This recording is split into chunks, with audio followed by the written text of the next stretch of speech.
नमस्कार साथियों, स्वागत है आप सभी का अंकित इंस्पायर्स इंडिया पर। मैं हूं अंकित अवस्थी, आप हैं मेरे साथ में।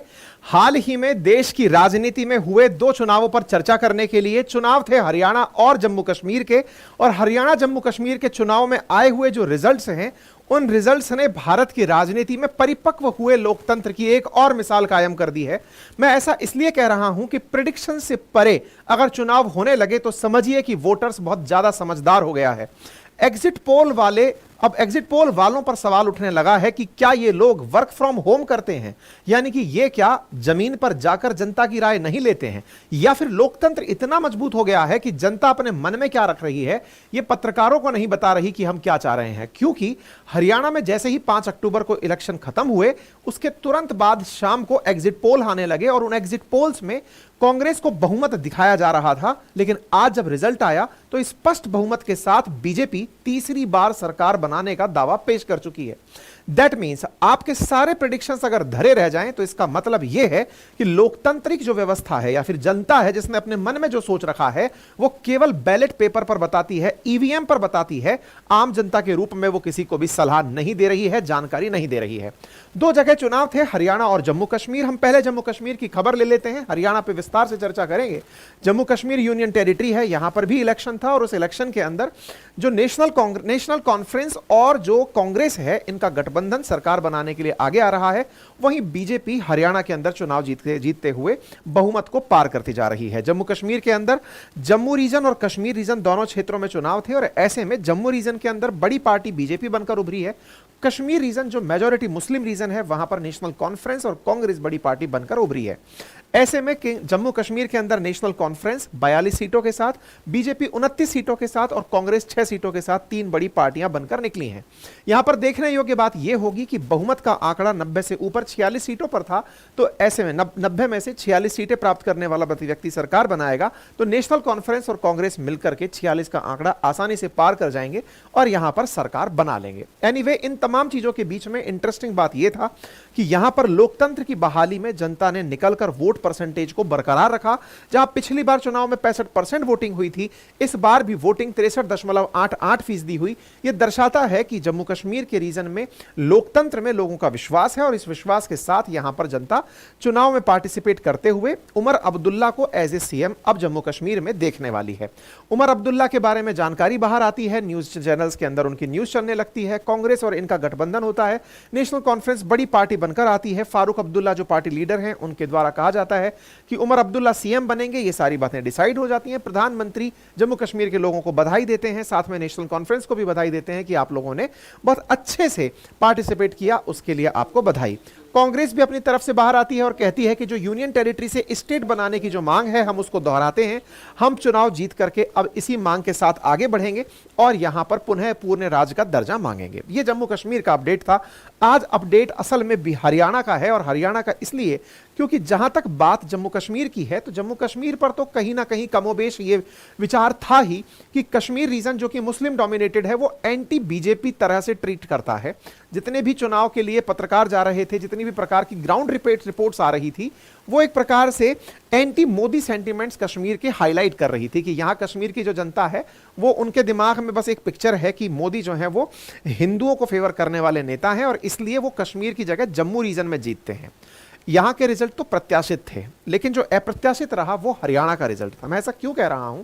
असल में इसके पीछे की कहानी कुछ इस प्रकार से है कि हरियाणा इलेक्शन रिजल्ट्स में इस बार एंटी इनकम्बेंसी बहुत बड़ा मुद्दा था। मतलब 10 साल से हरियाणा में बीजेपी की सरकार है, 10 साल से सरकार है, तो तीसरी बार भी यहां बीजेपी की सरकार बनना इसलिए नामुमकिन लग रहा था कि जनता ऊब चुकी है। अच्छा, इसके पीछे तर्क यह था कि अभी कुछ ही समय पहले जो लोकसभा चुनाव हुए मई 2024 में, उन चुनावों में 10 में से 5 सीटें कांग्रेस लेकर जीती थी।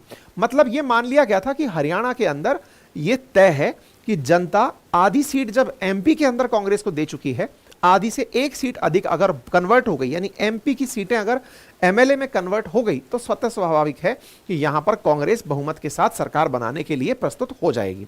इसी पूर्वाधारणा के साथ, इसी कॉन्फिडेंस के साथ कांग्रेस ने जो हाल ही में 99 सीटें जीती हैं, उसका जो उनमें कॉन्फिडेंस है, जो उन्होंने 240 सीटों पर बीजेपी को रोक दिया, जो एक तरह से इस बात का परिचायक है कि हमने अपोजिशन ने मिलकर के बीजेपी को 272 पहुंचने से रोक दिया, जिसमें वो सेलिब्रेशन कर रही है।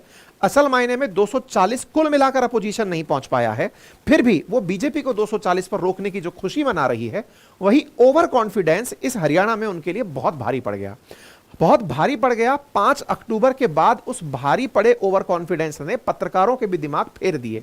जो पत्रकार ग्राउंड रिपोर्ट लेने जा रहे थे 5 अक्टूबर को, जब इलेक्शन खत्म हुआ, इलेक्शन खत्म होते ही ग्राउंड रिपोर्ट्स के आधार पर जो भी पत्रकार पहुंचे हुए थे एग्जिट पोल देने के लिए, जनता जनार्दन से पूछने के लिए कि बताइए यहां क्या होने वाला है, उनके परिणाम को देखते हुए कांग्रेस यहां पर बहुमत के साथ आती दिख रही थी।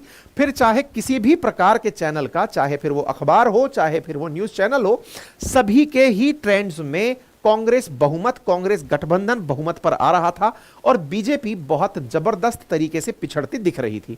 लगभग ये सभी लोग मान चुके थे कि कांग्रेस की ही वापसी है, बीजेपी अब यहां पर वापस नहीं आ पाएगी। और अगर ऐसा होता है तो आने वाले समय में महाराष्ट्र और दिल्ली के अंदर हरियाणा का इंपैक्ट साफ दिखेगा, क्योंकि अल्टीमेटली हरियाणा ही कांग्रेस की वापसी की सीढ़ी बनेगा और ऐसा फिर महाराष्ट्र में भी होगा और फिर धीरे धीरे पूरे देश के अंदर से बीजेपी का सफाया होना शुरू हो जाएगा। यह धारणा जैसे जैसे बनाई जा रही थी, वही चुनाव के अंदर एग्जिट पोल्स के ट्रेंड में भी दिख रही थी। इन एग्जिट पोल्स को गलत होने में ज्यादा देर नहीं लगी। ऐसा मैं क्यों कह रहा हूं? क्योंकि जब रिजल्ट्स आने शुरू हुए तो शुरुआती रुझान जब खुलने शुरू हुए, बैलेट पेपर खुलने शुरू हुए, जो दूर से आए हुए पोस्टल बैलेट थे वो खुलने शुरू हुए, ट्रेंड्स में दिखाई दिया कि बीजेपी पिछड़ रही है। इवन 9:30 बजे तक कांग्रेस एक बार के लिए 65 का आंकड़ा छूती हुई दिख रही थी। मतलब यह था कि साहब एकदम क्लीन स्वीप हो रहा है और बीजेपी 17 सीटों पर आकर सिमट गई है। समय की सुइयां धीरे धीरे बढ़ने लगी। 9:30 बजे आकर के दोनों पार्टियां एक दूसरे के नंबर स्क्रीन पर बराबर होती हुई दिखाई देने लगी। 9:44 पर तो ऐसा होने लगा कि 43 सीटें कांग्रेस और बीजेपी दोनों के पास आकर टिक गई और इसके बाद में बीजेपी ने वो आंकड़ा बहुमत की तरफ घुमा दिया और बहुमत के करीब पहुंचते हुए भाजपा 51 सीटों पर लीड करती हुई कुछ ही समय में दिखने लगी। फिलहाल यह सीटें 48 सीटों के साथ लीडिंग पार्टी के रूप में चल रही है। कुल 90 सीटों पर चुनाव हुए हैं, 46 जिसके पास होंगी वो सत्ता में होगा। बीजेपी स्पष्ट रूप से फिलहाल 48 सीटों पर या तो लीड कर रही है या फिर वो जीत चुकी है। ऐसे में इनका सरकार बनाना तय है।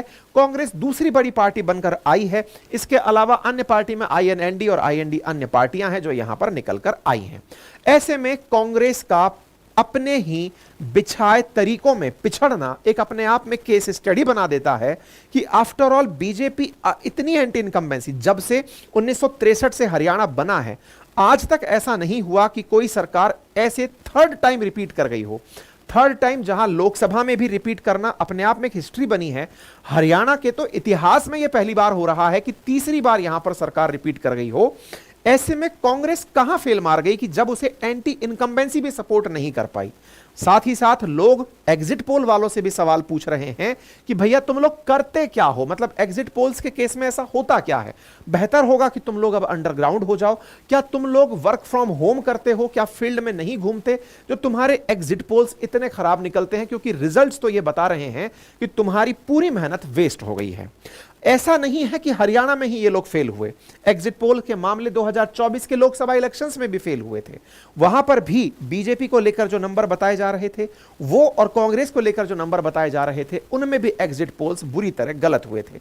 इसका मतलब धीरे धीरे जो इलेक्ट्रॉनिक मीडिया से जानकारी इकट्ठे करने वाली सुविधाएं हैं उन पर प्रश्न चिन्ह बड़े अच्छे से खड़े किए जा सकते हैं। जनता ने ईवीएम में जो थॉट रखी है, या तो जनता या फिर वो जो साइलेंट वोटर है जो कैमरे पर नहीं आता, जो पत्रकारों को अपनी राय नहीं बताता कि मैंने किसे वोट दिया है, वो ही सबसे बड़ा स्विंग फैक्टर बन गया है। आइए एक एक करके सारी बातों का विश्लेषण करते हैं। कैसे नायब सिंह सैनी अब दोबारा सीएम बनने की तैयारी में हैं, कैसे बीजेपी ने तीसरी बार अपनी जीत को बरकरार रखा और विनेश फोगाट जिन्होंने पहलवान का मुद्दा नेशनल मुद्दा बना दिया, उसके बावजूद कांग्रेस अपनी जीत को बरकरार नहीं रख पाई। ये सारी बातें अब डिटेल में एक एक करके समझना शुरू करते हैं। कहां से शुरुआत हुई, कैसे कहानी चली, किस तरह से हरियाणा के अंदर कांग्रेस को फेलियर मिला और बीजेपी को बहुमत मिला। देखें, कहानी कुछ इस प्रकार से शुरू हुई कि हरियाणा ने अपने लिए जिन मुद्दों को लोकसभा में सबसे ज्यादा कैश किया, उन्हीं मुद्दों को उन्होंने विधानसभा के अंदर कैरी फॉरवर्ड रखा, क्योंकि लोकसभा और विधानसभा के चुनाव में खासा अंतर नहीं था।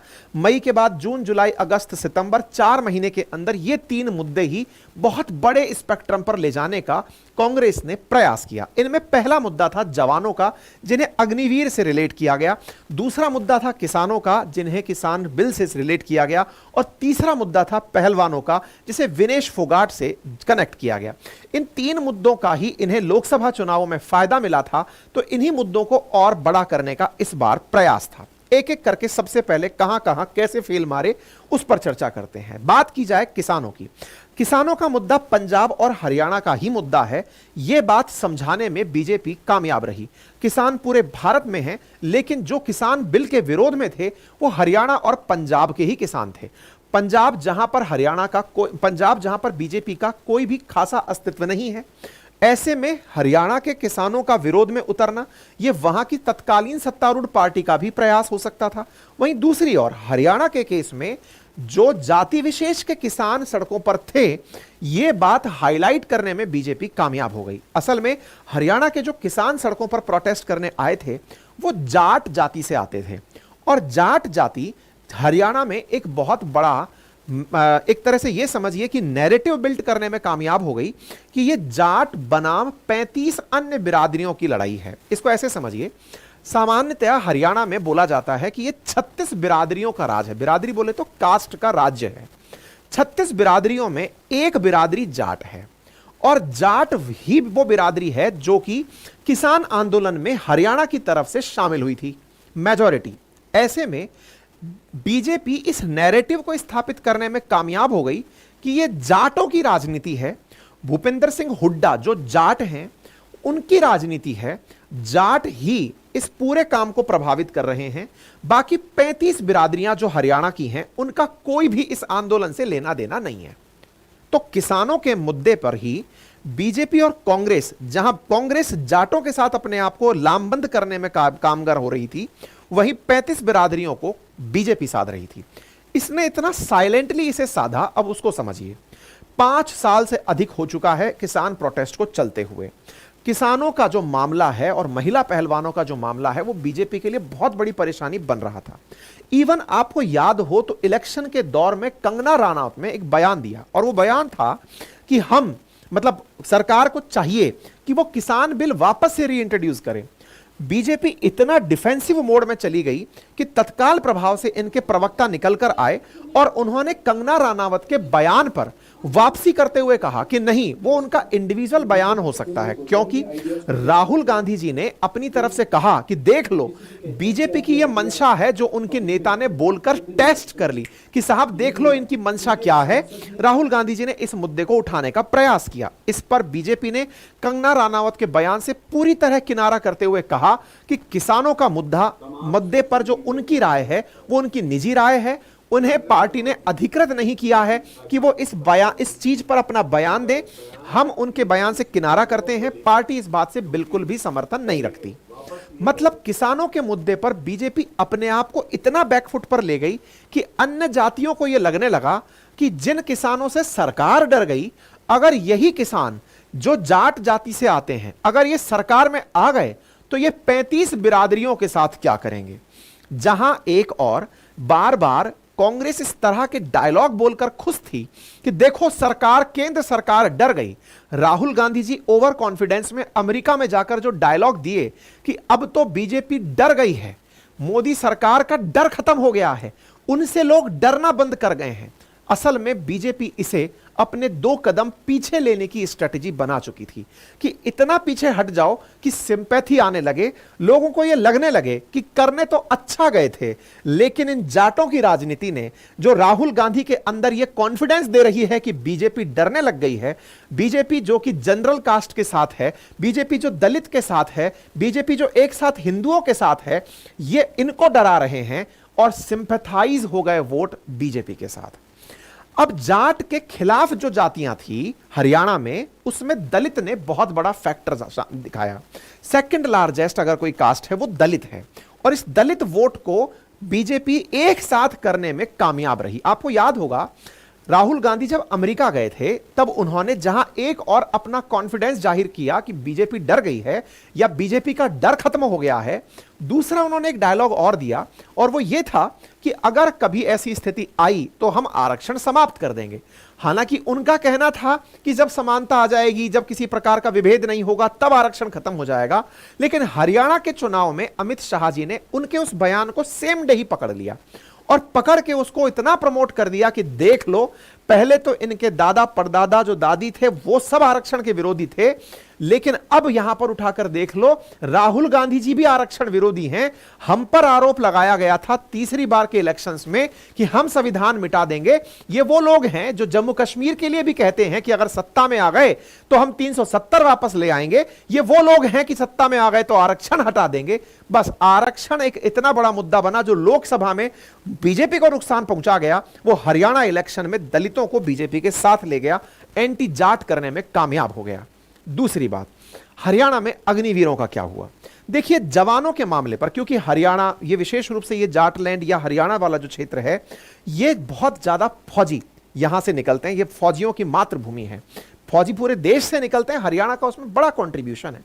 हरियाणा के लिए अग्निवीर अपने आप में एक बड़ा सेटबैक था और यह मुद्दा हरियाणा में बड़ा मुद्दा बना। इस तरह से बना कि ये न्यूज बनने लगी कि साहब हरियाणा के बच्चों की शादी नहीं हो रही, अग्निवीरों की शादी नहीं हो रही, क्योंकि लोग मानते हैं कि परमानेंट नौकरी तो है ही नहीं, शादी कैसे हो।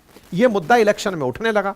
जब यह मुद्दा इलेक्शन में उठने लगा तो फिर बकायदा हरियाणा सरकार ने हरियाणा अग्निवीर पॉलिसी 2024 अनाउंस कर दी और कहा कि एम्प्लॉयमेंट हो या एंटरप्रेन्योरशिप की अपॉर्चुनिटी, उन सब जगह पर अग्निवीरों को रिजर्वेशन दिया जाएगा। यहां पर जो नायब सिंह सैनी हैं, जो सैनी समाज से आते हैं, 2% जिनका वोट शेयर है, उन्होंने बकायदा अग्निवीर पॉलिसी जारी करते हुए कहा कि अग्निवीरों को आने वाले हर प्रकार के जॉब में 10% रिजर्वेशन दिया जाएगा। जाति के आधार पर होने वाला रिजर्वेशन अब अग्निवीरों के लिए 10% रिजर्वेशन की घोषणा कर दी। यानी कि अगर कोई अग्निवीर आएगा और किसी अन्य सरकारी नौकरी, चाहे टीचर बनने की हो, चाहे पीसीएस अधिकारी बनने की हो, चाहे पटवारी बनने की हो, सब में उसको 10% रिजर्वेशन दिया जाएगा। तो यहां पर अग्निवीरों को काउंटर, वैसे मैं आपको एक बात पहले भी बता दूं, अग्निवीरों के मामले पर litmus test BJP Uttar Pradesh में भी पास कर चुकी थी। यानी अग्निवीर बीजेपी के लिए मुद्दा नहीं था। अग्निवीर के बाद में बीजेपी उत्तर प्रदेश का चुनाव जीत चुकी थी, तो उन्हें यह कॉन्फिडेंस था कि यह मुद्दा बड़ा नहीं है। हां, इसको बड़ा बनाने का प्रयास किया जा रहा है, तो उसका काउंटर इनके पास है। हरियाणा एक समृद्ध राज्य है और उसके पास, लोगों के पास अगर विकल्प होंगे, रोजगार के अवसर होंगे, तो यह मुद्दा बड़ा नहीं होगा। चलिए तीसरे मुद्दे पर आते हैं, पहलवानों का मुद्दा।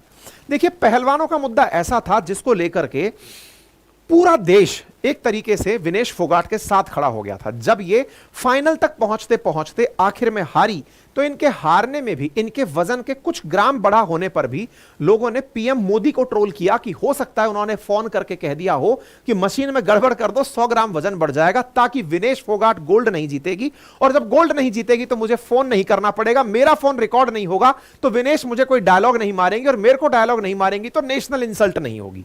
मतलब जो पिक्चराइजेशन हुआ वो इस प्रकार था कि 100 ग्राम वजन बढ़ाने में भी मोदी जी का ही हाथ था। अगर वजन नहीं बढ़ता तो भाई साहब ये तो गोल्ड मेडल ले ही आती। हालात ये हुए कि इनके यहां वापस लौटने पर जाट समाज द्वारा, खाप पंचायत द्वारा इन्हें खाप का गोल्ड मेडल दिया गया। अब इंटरेस्टिंग बात देखिए, विनेश फोगाट लगातार पीएम को टारगेट किए जा रही थी, वहीं दूसरी ओर बीजेपी ने अपने सभी नेताओं को चुप करा दिया, इंक्लूडिंग ब्रजभूषण सिंह को भी चुप करा दिया कि आप इस मुद्दे पर चुप रहेंगे। किसान के मुद्दे पर चुप, इस मुद्दे पर पूरी तरह चुप। मतलब ये हाल ये था कि बीजेपी ने अपनी ये इमेज बना ली थी कि हम लोग काबिल होने के बाद, कहते हैं कि झुकता वही पेड़ है जिसमें फल हो, अधजल गगरी छलकत जाती है। बोले इनके पास में कम सीटें आई हैं तो कॉन्फिडेंस इनका हाई है, हमारे पास तीसरी बार सरकार आई है तो ज्यादा जिम्मेदारियां हैं, हम विनम्र रहेंगे, हम बयानबाजी नहीं करेंगे। ना किसानों के मामले पर बीजेपी नेताओं ने बयानबाजी की और ना विनेश फोगाट के मामले पर बयानबाजी की, और इनकी बयानबाजी को बड़ा होने दिया, इतना बड़ा होने दिया कि जब ये लौटी तो इन्हें लगने लगा कि जो सिंपैथी है उसे वोट में बदलने का समय आ गया है। हालांकि ये चुनाव तो जीत गई, अब ये विधानसभा के लिए विधायक तो बन गई, लेकिन इनका चुनाव जीतना इनके खिलाफ, यानी कांग्रेस के खिलाफ सेंटीमेंट बनाने में कारगर हो गया। क्यों? क्योंकि इनकी इस रणनीति को पूरी तरह से राजनीति है यह कहकर जोड़ दिया गया। आपको याद होगा जब महिला पहलवान विरोध करने के लिए सड़कों पर उतरे थे तब बीजेपी के विधायकों का, एमएलएओं का, एमपी का, प्रवक्ताओं का केवल यही कहना होता था कि सड़क पर उतरने की क्या आवश्यकता थी। अगर जिस बात के लिए सड़क पर उतरे उसके लिए अगर किसी थाने में गए होते तो वहीं से न्यूज बन जाती। हालांकि ये लोग किसी पुलिस स्टेशन में नहीं गए और सीधा प्रदर्शन करने जब सड़क पर उतर कर आए तो इस बात को ब्रजभूषण सिंह ने कहा कि यह प्लॉटिंग पूरी तरह से हुड्डा परिवार के द्वारा की गई है ताकि विनेश फोगाट के मुद्दे को बनाकर ये जो कुश्ती संघ है उसकी अध्यक्षता को हरियाणा में लाया जाए, क्योंकि कुश्ती के पहलवान हरियाणा से निकल रहे हैं और लंबे समय से उत्तर प्रदेश से ब्रजभूषण सिंह इसके अध्यक्ष बने हुए हैं। इस बात को ब्रजभूषण के खिलाफ, हुड्डा के खिलाफ ब्रजभूषण ने कई बार उठाया था। अब साहब जब ये लौटकर आती हैं तो हुड्डा साहब खुद इन्हें रिसीव करने एयरपोर्ट पर जाते हैं, खुली जीप के ऊपर बिठाते हैं। इनका देश की महिला खिलाड़ी होने के साथ साथ एक जाति विशेष की खिलाड़ी होने का आरोप लग जाता है। और तो और अब तक जिनके साथ कनेक्ट पूरा देश कर रहा था, जो सिंपैथाइज कर रहा था कि विनेश पूरे देश के लिए खेली हैं, उनके साथ अब केवल एक पार्टी का तमगा जुड़ जाता है। यह बिल्कुल वैसे ही हुआ कि इसरो चेयरमैन जिनके लिए चंद्रयान पर सभी देशवासियों ने ताली बजाई हो, अचानक जाकर के वो कोई पार्टी ज्वाइन कर ले तो अचानक उनके फॉलोअर घट जाएंगे। इनके फॉलोअर घटना कांग्रेस के फॉलोअर घटना था और वो बात सिद्ध करना था कि ये पूरी की पूरी कहानी स्क्रिप्टेड थी, इनका विरोध स्क्रिप्टेड था और इसकी स्क्रिप्ट 2 साल पहले तैयार की जा चुकी थी, जो ब्रजभूषण सिंह ने इनके जीतने पर भी यही बात की। आपको याद हो तो 1 महीने पहले भी मैंने खुद इस पर एक सेशन किया था 8 सितंबर को, जब इन्होंने पार्टी ज्वाइन की थी तब मैंने कहा था तो यह सब राजनीति के लिए था। विनेश फोगाट को जब कांग्रेस से टिकट मिला था, इस पर हमने अंकित इंस्पायर इंडिया पर सेशन करके आपको उस समय बताया था कि क्या यह सब राजनीति के लिए हो रहा था।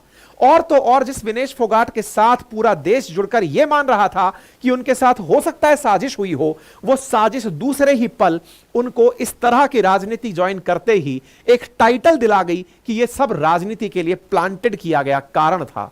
यह कारण फोगाट विनेश को तो जिता गया, लेकिन उसके साथ साथ जो अन्य लोग थे उन्हें ठगा हुआ महसूस करा गया कि इन्होंने राजनीति के लिए यह काम किया। एनीवे, इस पूरी राजनीति में चाहे किसानों का मामला हो, चाहे पहलवानों का मामला हो, दबदबा एक ही जाति का था और वो थे जाट, जिनकी संख्या हरियाणा में 25% है।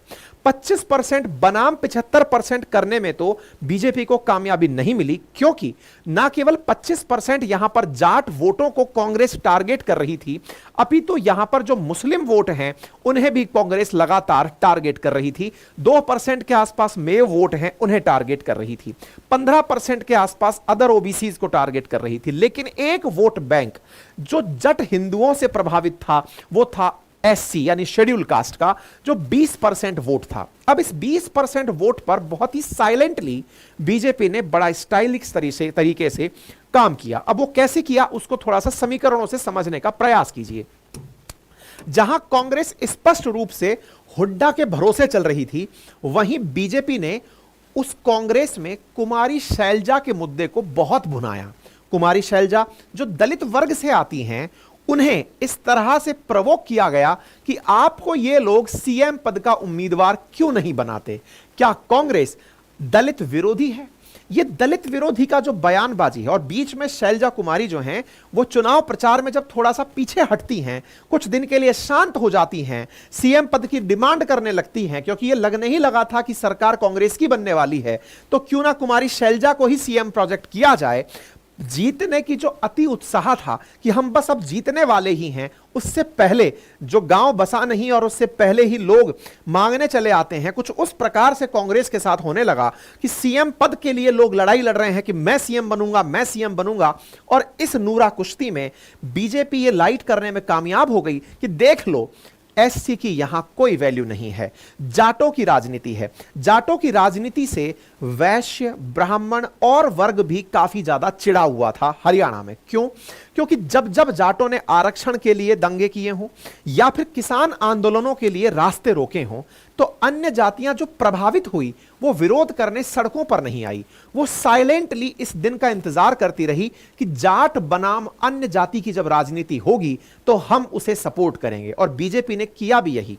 पहले खट्टर जो कि पंजाबी कम्युनिटी से आते हैं उन्हें मुख्यमंत्री बना के रखा, और अंत में पहुंचते हुए नायब सिंह सैनी जो सैनी समाज से आते हैं, जो मात्र 2% वोट शेयर रखता है हरियाणा की राजनीति में, उन्हें सीएम बना दिया। पिछले 6 महीने के अंदर उन्हें सीएम बनाकर यह दिखाया कि जाट बनाम अन्य की राजनीति, 35 बिरादरी बनाम एक बिरादरी की राजनीति में हम 35 के लिए नायब सिंह सैनी को अपना चेहरा मानते हैं। इससे अन्य ओबीसी जातियों में एक प्रकार का उत्साह का संचार हुआ। इस जाति की राजनीति में जहां जाटों के ऊपर अति विश्वास करके कांग्रेस चल रही थी, वहीं अन्य जातियों को साइलेंटली बीजेपी ने साथ लेकर के अपना पूरा खेल खेल दिया। राज्य बीजेपी के अध्यक्ष को एक ब्राह्मण को बनाया गया, प्रदेश का सीएम एक ओबीसी को बनाया गया, और यही दाव उनका अल्टीमेटली काम कर गया। नायब सिंह सैनी को 6 महीने पहले सीएम बनाना, खट्टर को चुनावी रैलियों तक ना पहुंचने देना, क्योंकि असल में खट्टर से जनता में नाराजगी थी, तो प्रधानमंत्री ने खट्टर की तारीफ करके उन्हें एमपी के लिए लेकर ऊपर चले गए, लोकसभा में बिठा दिया और सैनी के नाम पर सिंपैथी वोट पा लिए। बीजेपी इस प्रयोग को लगातार कई राज्यों में कर रही थी। गुजरात में भी यह सफल प्रयोग रहा था कि वो मुख्यमंत्री के खिलाफ अगर किसी में खिलाफ प्रकार की एंटी इनकम्बेंसी है तो उस चेहरे को हटा देते थे, जैसे आनंदीबेन पटेल को हटाकर विजय रूपाणी को लाया हो, उत्तराखंड में भी त्रिवेंद्र सिंह रावत को हटाकर तीरथ सिंह रावत को लाया हो, या फिर त्रिपुरा में भी ठीक इसी प्रकार से विप्लव कुमार देव को हटाकर मानिक शाह को लाया जाना हो। बीजेपी पार्टी वही रहती है, वो चेहरे बदल देती है, मुख्यमंत्रियों को हटा देती है ताकि उनके नाम पर जो एंटी इनकम्बेंसी है वो हट जाए। तो ये जो बीजेपी का पॉलिटिकल मैनेजमेंट है, जिसमें वो ये मानती है कि पार्टी से लोगों को नाराजगी नहीं होती, नेताओं से होती है, नेता हटा दो, जो पहले से जीते हुए विधायक हैं उन्हें हटा दो, उनके स्थान पर नए चेहरों को जगह दे दो, ये उसकी रणनीति कारगर हुई, और इस कारगर रणनीति में उसे बहुत फायदा हुआ। यहां देखने वाली बात यह है कि जब विनेश फोगाट लगातार पीएम मोदी को टारगेट किए जा रही थी, तो बीजेपी चुपचाप थी, वो इस बात पर कुछ नहीं बोल रही थी, क्योंकि वो ये जानती थी कि अगर कुछ भी बोला तो वो महिला अस्मिता के खिलाफ हो जाएगा। अगर कुछ भी ऐसा किया कि जाटों के खिलाफ बोला या फिर किसानों के खिलाफ बोला तो सब लामबंद हो जाएंगे। वो बैकफुट पर रही, और उसका यही बैकफुट पर रहना, मैंने आपको यदि याद हो तो आज से 3 महीने पहले एक बार बहुत बहुत प्यारा सेशन किया था अंकित इंस्पायर इंडिया पर, जिसमें मैंने आपसे यह कहा था कि सरकार इस डर कर चल रही है, ये इसकी कूटनीति है या फिर डर गई है। एक सेशन था, मैं टाइटल भूल रहा हूं, जिसमें मैंने आपको बताया था सरकार हर फैसले को, ये इनकी एक नई कूटनीति है, पीछे हट करके फैसला लेना कि सब पीछे चल रहे हैं। और मैंने आपको 3 महीने पहले ही बता दिया था कि नहीं, ये इनकी एक नई रणनीति है जिस पर ये लोग काम कर रहे हैं, और वो इस चीज को करने में कामयाब हुए। कांग्रेस जहां अति उत्साह में निकलती हुई आगे चली गई, हद तो यह थी कि हुड्डा साहब से जब पूछा गया तो उन्होंने कहा कि हम तो जीत रहे हैं, हम तो बहुमत से आ रहे हैं। भाई साहब, कांग्रेस के जीतने के इतने चांसेस लोकसभा के बाद बन गए थे कि यहां पर टिकट मांगने वाले लोगों के इतनी लिस्ट आ गई, इतने लोग टिकट मांगने के लिए आ गए कि कांग्रेस यह तक तय नहीं कर पाई कि किसको टिकट देना है। 8-8 बार लिस्ट निकालने की नौबत आने लगी, क्योंकि बहुत सारे लोग आकर लाइन में खड़े हो गए। 8 बार 90 सीटों के लिए 8 बार लिस्ट आने का मतलब समझिए, 2565 उम्मीदवार चुनाव के अंदर थे, क्योंकि सबको लग रहा था अब तो कांग्रेस की सरकार आएगी। तो जो लोग प्रबल दावेदार थे, जिन्हें मौका नहीं मिला, वो लोग बागी बन गए और वो विरोध में उतर करके खड़े हो गए। निर्दलियों ने यहां का वोट बैंक बहुत बिगाड़ा है। मैं नंबर देख रहा था, लगभग 16 लाख के आसपास निर्दलियों को वोट मिला है, जो कि कांग्रेस के ही वोटर्स थे या कांग्रेस के कार्यकर्ता थे। वो टिकट ना मिलने पर नाराज होकर के समीकरण बिगाड़ते हुए आगे निकल गए। दूसरा, जो इनकी बहुत ज्यादा हुड्डा परिवार पर डिपेंडेंसी थी, तो जो भूपेंद्र हुड्डा ने 30 लोगों को वो टिकट दिलवाए थे, उनमें से 13 लोग ही जीत पाए। यही कारण था कि ये लोग एंड तक यही रहे कि हम तो मेजॉरिटी पा रहे हैं, लेकिन वहीं बीजेपी अपनी लगातार पॉलिटिकल मैनेजमेंट से आगे बढ़ती गई। और परिणाम क्या निकला कि जो बीजेपी 240 सीट लाकर भी विनम्र भाव पहनाए हुए थी, लिए हुए थी, जिसके लिए कांग्रेस अपने मन में यह भाव ले आई थी कि बीजेपी का डर लोगों में खत्म हो गया है, वो ये भूल गई थी कि ये एक नई रणनीति में चल रहे हैं। आपको ये ओवर कॉन्फिडेंस दिला रहे हैं कि हां आप सही जा रहे हो। आपको लास्ट तक, कांग्रेस को लास्ट तक इस उत्साह में रखा कि हम ही आ रहे हैं, हम ही आ रहे हैं, और वो खटाक से सारा खेल खेल गई। मैंने इस पर पहले भी सेशन किया था और मैंने आपको यह बताया था कि किस तरह से ये पूरी कांग्रेस की अमेरिका में जाकर के जो प्लानिंग हो रही है कि साहब मोदी जो हैं उनका जो डर है वो खत्म हो रहा है, असल में वो एक रणनीति थी। हमने इसको पहले भी आप लोगों को बताया था और कहा था कि ये ओवर कॉन्फिडेंस बहुत भारी होगा। खैर फिलहाल के लिए यही सारी चीजें रही। इसमें एक बड़ा ट्विस्ट तब आया जब केजरीवाल को रिहा किया गया। हमने इस पर भी एक सेशन किया था, संभवतः आपको ध्यान हो कि केजरीवाल की रिहाई के मायने क्या हैं और ऐसे समय पर रिहाई, जिस समय पर हरियाणा में चुनाव होने वाले हैं, जिस समय पर आम आदमी पार्टी और कांग्रेस के बीच कोई गठबंधन नहीं हो पाया है। हालांकि केजरीवाल की रिहाई भी हुई, जनता के बीच में केजरीवाल अपना गुस्सा निकाल करके अपनी पार्टी के पक्ष में लोगों को भी नहीं ले पाए। इनका तो पूरी तरह से, एक तरह से कहा जाए तो पॉलिटिकल कैरियर खत्म करने की तैयारी की गई। आप समझिए कैसे इनको रिहा किया गया, जनता में इनको खुला छोड़ा गया। दो मायने निकले। कांग्रेस के साथ इन्होंने गठबंधन नहीं किया, इससे एक पक्ष जनता में यह उजागर हुआ कि लोकसभा के अंदर ही ये लोग मिलकर के चुनाव लड़े थे, हरियाणा और दिल्ली इनमें ये लोग मिलकर चुनाव नहीं लड़ेंगे। इसका मतलब फायदे की राजनीति है, राष्ट्रहित की राजनीति नहीं कर रहे हैं। पहला पॉइंट। दूसरा, इनको बाहर खुला छोड़कर इनके प्रति लोगों में जो भाव था कि इनके साथ बीजेपी ने बुरा किया, जो शराब घोटाले में इनको जेल डाल दिया, तो इनके पूरे मामले को इस तरह से पोर्ट्रे कर दिया कि जाओ अब जाओ और जनता से सेंटिमेंट बटोर लो। हालात ये हुए कि इनके अधिकांश जो कैंडिडेट हरियाणा में खड़े हुए उनकी जमानत जब्त हो गई। इससे क्या हुआ, अगर ये थोड़ी बहुत सीट निकालने में हरियाणा में कामयाब हो जाते तो इससे अगला चुनाव दिल्ली में है, दिल्ली में उसका सिंपैथी वोट होता। अब ये हरियाणा के बाद में, हरियाणा तो जमानत जब्त हो गई, दिल्ली में सीएम की सीट चली गई। सीएम की सीट पर इन्होंने आतिशी को बिठा दिया। ये सोच रहे थे कि सिंपैथी वोट मिलेगा कि देखो मैंने कितना बड़ा सेक्रीफाइस किया है। अब उनका ये सेक्रीफाइस ना हरियाणा में कामयाब हुआ, ना अब दिल्ली में कामयाब होता दिखेगा। खैर राजनीति है जो भी हो, लेकिन जो इनका तरीका है वो आपके सामने आया। बीजेपी इस चीज में अपने आक्रामक प्रचार में बिल्कुल पीछे नहीं हटी। 150 जगह पर रैलियां की, एक एक चीज साथ साथ निकाली। और एक जो सबसे जबरदस्त चीज निकली, आपको यदि याद हो तो जिस उत्तर प्रदेश के मुद्दे को इस बार बहुत ज्यादा चर्चा में रखा गया कि जहां अयोध्या मंदिर बना हो वहां पर बीजेपी कैसे हारी। आपको लोकसभा के अंदर उतने वोट नहीं मिले, लोकसभा में उतनी सीटें नहीं आई जितनी आप सोच रहे थे, तो पता चलता था कि साहब आरएसएस को बीजेपी ने साइडलाइन कर दिया था। नड्डा साहब का एक बयान काफी वायरल हुआ था जिसमें नड्डा साहब कह रहे थे कि बीजेपी अब बड़ी पार्टी हो गई है, इसे आरएसएस की जरूरत नहीं है।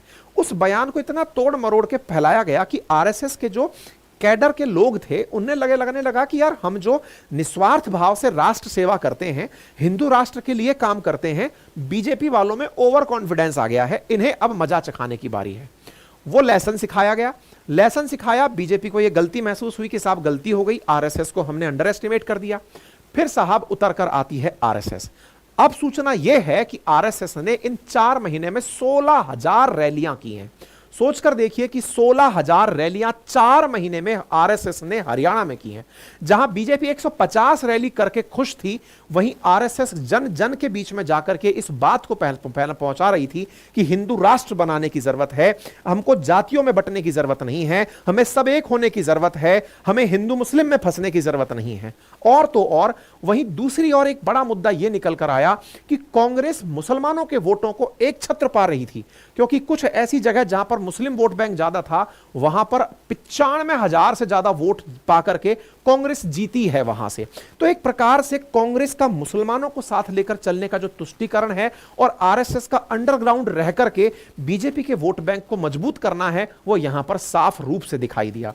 16,000 सभाएं करना, लोगों को फिर से यूनाइट करना, यह याद दिलाना कि राम के लिए इस देश ने कितनी कुर्बानियां दी हैं, आप इसको कैसे भूल सकते हैं। अगर यह पार्टी ना हुई होती तो संभवतः राम मंदिर के लिए सरकारें हिम्मत ही ना करती। भले ही कोर्ट फैसला दे देती, लेकिन किसी में शायद यह हिम्मत ना होती कि चलो राम मंदिर बनाएं। लेकिन राम मंदिर इसी पार्टी ने बनाया है, इसकी सरकार में बन पाया है, वहां देव दिवाली बनती है। इस तरह का जो माहौल लोगों के बीच पहुंचाया गया, परिणाम क्या निकला? चुनाव के रिजल्ट के रूप में सामने आया।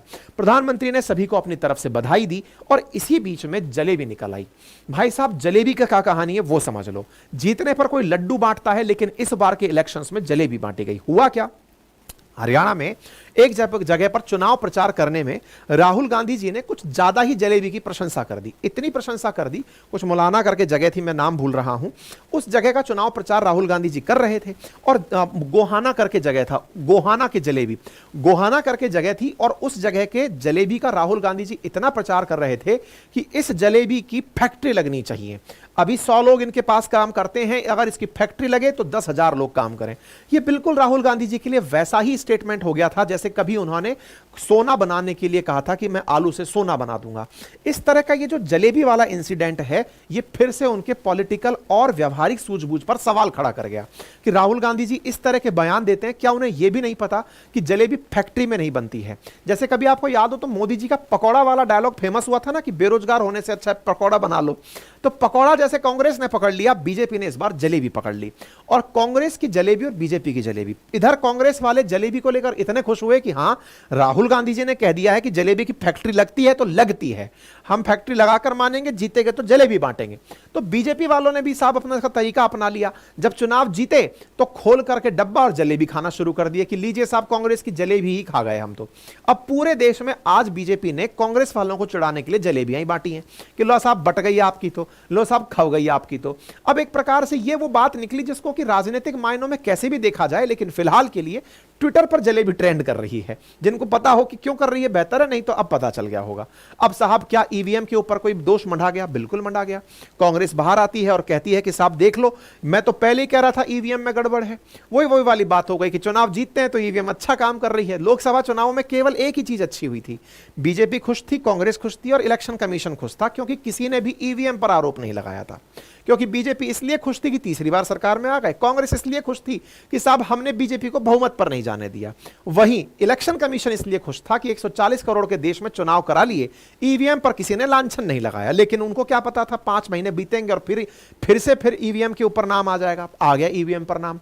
ईवीएम पर नाम आया तो इस तरह से आया कि साहब ईवीएम जहां पर 90% चार्ज थी वहां पर बीजेपी जीत गई, जब 55% चार्ज थी वहां कांग्रेस जीत गई। चार्जिंग के आधार पर साहब ईवीएम पे ऊपर फिर सवाल उठा दिए गए। यानी कि जनता को, मैं आपको आज ही बता दे रहा हूं, मैंने आज ही इलेक्शन कमीशन का, मतलब इंडिया के, राजस्थान के जो ईसीआई हैं, उनका आपके लिए एक इंटरव्यू रिकॉर्ड किया केवल इस बात के लिए कि क्या ईवीएम हैक हो सकती है। तो मुझे जो जानकारी पता चली मैं आपको बता देता हूं, एकदम फैक्चुअल, और जब वो आएगा इंटरव्यू मैं आपके साथ साझा करूंगा। राजस्थान के मैंने जो ईसीआई हैं उनका वो किया था, चीफ इलेक्टोरल ऑफिसर का, जो आईएएस ऑफिसर है, उनका इंटरव्यू किया है। उसमें उन्होंने कहा कि अगर किसी को भी डाउट है कि ईवीएम में डाउट है तो रिजल्ट आने के 45 दिन तक वो अपने सारे डेटा, कौन आदमी वोट देने आया वो देख सकते हैं, वीवीपैट चेक कर सकते हैं, सारे डेटा 45 दिन तक क्रॉस चेक किए जा सकते हैं। तो ये जनता के बीच में जो गुमराह करने का प्रयास किया जाता है उससे आप लोगों को भी बचना चाहिए। तथ्यात्मक जानकारी के साथ में जल्दी ही वीडियो आज शूट हो चुका है, 2-4 दिन में प्रोसेस होकर आपके सामने प्रोड्यूस करूंगा, आप उसे जरूर सुनिएगा, ठीक है। खैर ईवीएम फिर से निकल आई, बत्ती के ऊपर बात आ गई कि सब जहां पर 99% थी वहां पर ईवीएम का काम हो गया, वहां बीजेपी जीत गई। खैर एनीवे, फिलहाल के लिए हर तरह से पार्टियां अपना अपना पक्ष रखती हैं, सबका अधिकार है लोकतंत्र में सवाल उठाने का। तो इन्होंने सिस्टम पर सवाल उठा दिए और इससे भी लोकतंत्र के अंदर जनता का पार्टी पर विश्वास बना रहता है कि पार्टी तो सही है, वो तो साहब हमारे जो धरातल था जहां पर पार्टी ने परफॉर्मेंस दिया उस धरातल में ही गड़बड़ थी। खैर फिलहाल के लिए इलेक्शन कमीशन ने अपनी तरफ से साफ कहा है कि साहब ये एलिगेशन गलत हैं और आप इस तरह की बातें करके हमारी मेहनत पर पानी ना फेरें। खैर सिस्टम पर सवाल उठाना सामान्यतः आसान होता है, जिसे आप नाच ना जाने आंगन टेढ़ा नाम से भी व्यक्त करते हैं कि जब आपको डांस ना आए तो आप कहते हैं कि साहब आंगन में ही गड़बड़ थी। जो भी है, फिलहाल के लिए इलेक्शन रिजल्ट सामने हैं। बाकी आपको कौन से फैक्टर्स ऐसे लगते हैं जिन्हें हमने नहीं उठाया और आपको पता हो, जरूर कमेंट बॉक्स में बताइएगा। चैनल पर नए हैं तो सब्सक्राइब कर लीजिए, अपनी राय कमेंट बॉक्स में जरूर रखें। ऑलरेडी सब्सक्राइब किया हुआ है तो दोबारा मत कर दीजिएगा, उससे वो अनसब्सक्राइब हो जाता है। तो फिर क्या करें, फिर उसके बगल में एक थम्स अप का निशान दिया हुआ है, उसे कर लीजिए, उससे वीडियो लाइक हो जाता है। साथियों से शेयर कर दें ताकि उन तक भी राय मांगने का यह सिलसिला चल पड़े। आप अपनी राय रखें, अगर हम कोई बिंदु यहां पर नहीं उठा पाए तो अपनी बात जरूर बताएं। फिलहाल के लिए इतना ही। और हां, हमारा एप्लीकेशन है अपनी पाठशाला, जहां पर मेरे द्वारा हिस्ट्री, ज्योग्राफी, पॉलिटी, इकोनॉमी, जीए फाउंडेशन पढ़ाया हुआ है।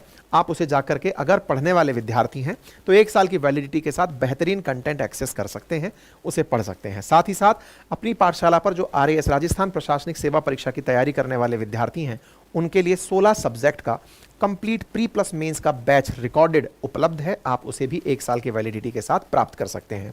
मेरे अपने हैंड रिटन नोट्स जो कि आप लोगों के लिए आरएएस पॉइंट ऑफ व्यू से और तमाम परीक्षाओं के पॉइंट ऑफ व्यू से उपलब्ध हैं, उन्हें भी आप हमारे एप्लीकेशन से ऑर्डर कर सकते हैं। विद इन 7 डेज आपके घर पर डिलीवर हो जाते हैं। Thank you so much. अपना ख्याल रखें।